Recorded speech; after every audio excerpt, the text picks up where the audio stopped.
สวัสดีค่ะวันนี้เราจะมาทำบลูเบอร์รี่พายอันนี้บลูเบอร์รี่ที่บูมเก็บปีที่แล้วแช่แข็งไว้แป้งข้าวโอ๊ตเนยมัฟฟินซอง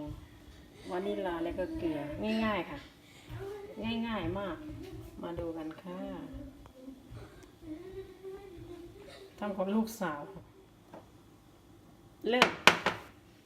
ทุกอย่างก็จะผสมค่ะผสมลงไป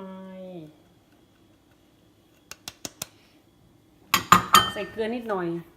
ไม่ใช่อันนั้นไม่ใส่ก่อนลูก Mycket socker. น้ำตาลเอา Hur mycket? ใส่ไปเยอะๆ5 ช้อน En. Mamma ser ingenting så Hur mycket jag har? 5 En, två, tre. ผสมทุกอย่างเข้ากันนะคะอันนี้ทุกอย่างก็ผสมลงไปเลยนะคะก็จะเป็นประมาณนี้อันนี้ลูกสาวทำอลิซทำใช่ไหม Chai. อลิซทำลูกสาวทำ Vad är det här? อะไรอ่ะเอาออกค่ะ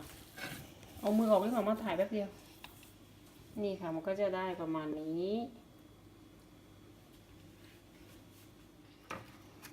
เสร็จแล้วใช่ไหมคะได้แป้งพายแล้วนี่จะแป้งพายปุ๊บก็มาใส่รูปแบบแบบนี้นะคะนี่ค่ะที่ลูกสาวกำลังทำอยู่ปุ๊บลูกสาวค่ะทำตอนนี้นางชอบกินมากชอบไหมอลิซชอบใช่ไหม Chop. ตอนนี้ก็ใส่ในฟอร์มเสร็จแล้วค่ะวันนี้มุมทำแค่6 ชิ้นพายอันนี้ก็คือใส่น้ำตาลนะคะผสมน้ำตาลนิดหน่อยนี่ค่ะนี่ค่ะ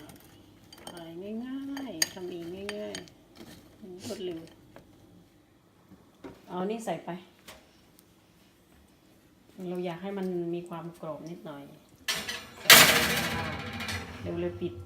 ที่175 องศาสัก5-6 นาทีนี่ค่ะผ่านไปแล้ว175 องศา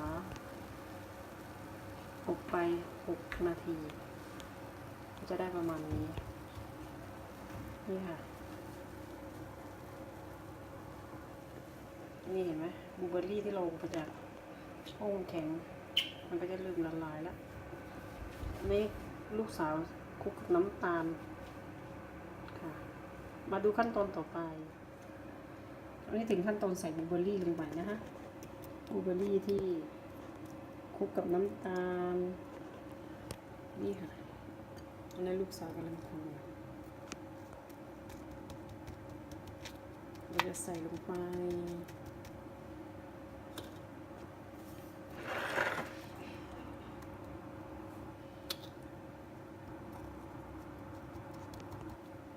ประมาณนี้ค่ะอันนี้แป้งที่เหลือนะคะก็จะใส่แบบนั้นที่ลูกสาวทำอยู่ก็จะใส่ประมาณนี้แป้งที่เหลือนะคะใส่บนใส่แบบนี้นะคะอันนี้ลูกสาวความคิดอยากไอเดียของนางอยากวางข้างบน1 อันนี่ค่ะ1 อัน1 อัน1 อันนี่ค่ะนี่ค่ะเรียบร้อยแล้วเดี๋ยวจะเข้าในอีกเข้าเตาอบอีกรอบหนึ่งนะคะเราจะไปเข้าเตาอบอีกรอบหนึ่ง